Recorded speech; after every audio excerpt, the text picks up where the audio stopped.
सारिका पासवान, आपसे मैं रिस्पॉन्स चाहूंगी। बहुत दयनीय स्थिति में है, अब सत्ता में आना है, कुछ हो नहीं रहा, इसलिए नीतीश का दामन थाम लिया। देखिए, बीजेपी वाले निश्चित रूप से जब से बिहार में पटना में तमाम विपक्षी दलों की बैठक हुई है, उसके बाद से निश्चित रूप से वो तिलमिला गए हैं।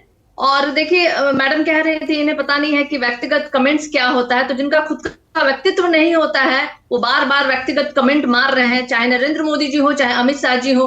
देखिए, कल ही अमित शाह जी आए हैं बिहार की धरती पे और फिर वो उन्होंने चुनावी जुमला छोड़ के वो चले गए। इसके पहले भी हालांकि उन्होंने कई बार चुनावी जुमले छोड़े हैं, चाहे वो 15 लाख वाली रुपए की बात हो या फिर 2 करोड़ नौकरी की बात हो, और उन्हें खुद ही एडमिट किया था कि ये तो भाई एक चुनावी जुमला था, और फिर वो बिहार की जनता को बेवकूफ बनाने के लिए आ गए। अभी मैं सुन रही थी, गौरव जी बोल रहे थे कि दलितों को, पिछड़ों को और जो महिलाओं को और अल्पसंख्यकों को, शायद पता नहीं अल्पसंख्यक थे या नहीं उसमें, लेकिन उनके लिए एक टास्क दिया गया है बीजेपी के तमाम मंत्री और विधायकों के लिए कि आप उनको दोबारा से बेवकूफ बनाइए।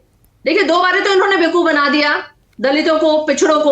हमने देखा किस तरीके से एक आदिवासी हमारी महामहिम जो है द्रौपदी मुर्मू को उन्होंने संसद का जब ओपनिंग हुआ वहां पे उनको शामिल तक नहीं किया, उनको मंदिर में प्रवेश के लिए रोका गया। और जिस तरीके से लगातार दलितों के आरक्षण पे प्रहार हो रहा है और दलितों पे जिस तरह से लगातार प्रहार हो रहा है, महिलाओं पे जिस तरह से भारतीय जनता पार्टी के सांसदों के द्वारा मोलेस्ट किया जा रहा है, सड़कों पे उन पे लाठीचार्ज किया जा रहा है, पता नहीं साजिया मैम को ये सब दिखाई देता है या नहीं देता है, क्योंकि बिंग महिला तो कम से कम उनको महिलाओं के लिए एक बार खड़ी होना जरूर चाहिए। देखिए, पूरी देश की जनता जिस तरीके से महंगाई हो चाहे बेरोजगारी से जूझ रही है, इस बार तय है 2024 में भारतीय जनता पार्टी का कोई झूठ नहीं काम आने वाला है, कोई फरेब नहीं इनकी चलने वाली है।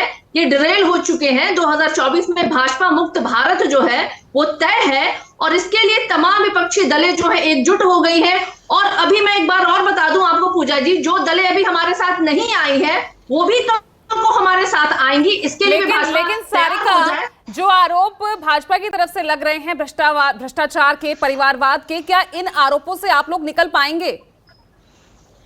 पूजा जी, पहले मैं परिवारवाद पे बोल दूं।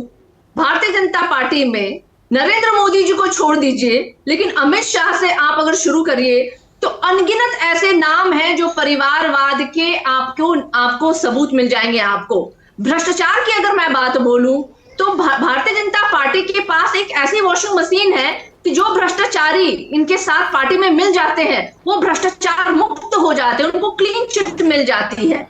तो भारतीय जनता पार्टी एक बार अपने गिरबान में भी झांक के देख ले, जो भ्रष्ट लोगों का जमावड़ा भारतीय जनता पार्टी में है, जो कल और छपटी वाले लोग जो है वो भारतीय जनता पार्टी में, मुझे नहीं लगता है कि किसी अन्य दल में आपको ढूंढने की आवश्यकता भी है। ऊपर से लेके नीचे तक तो लोग लोगों को बेवकूफी बना रहे हैं। दिया तो और किया तो उन्होंने देश के लिए कुछ नहीं है, आज उपलब्धि गिना रहे हैं। बिहार में भी आके इन्होंने झूठ की एकदम झड़ी लगा दी। इन्होंने जो चीजें इन्होंने की नहीं है उसके लिए भी इन्होंने अपना मेड इन बीजेपी का मोहर लगा दिया।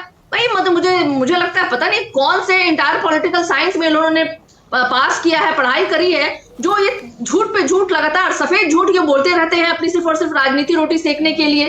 भारतीय जनता पार्टी समझ गई है इस बार कोई झूठ, कोई फरेब इनका काम नहीं आने वाला। और यही कारण है कि विदेश से भी जब नरेंद्र मोदी जी देश में आए तो उनको मणिपुर नहीं दिखाई दिया, उनको देश की महंगाई नहीं दिखाई दी, उनको दिखाई दिया विपक्षी दलों की बैठक।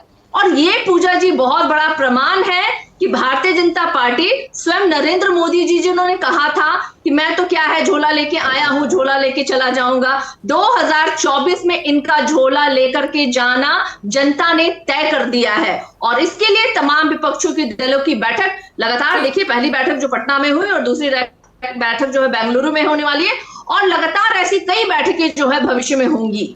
ठीक है सारिका।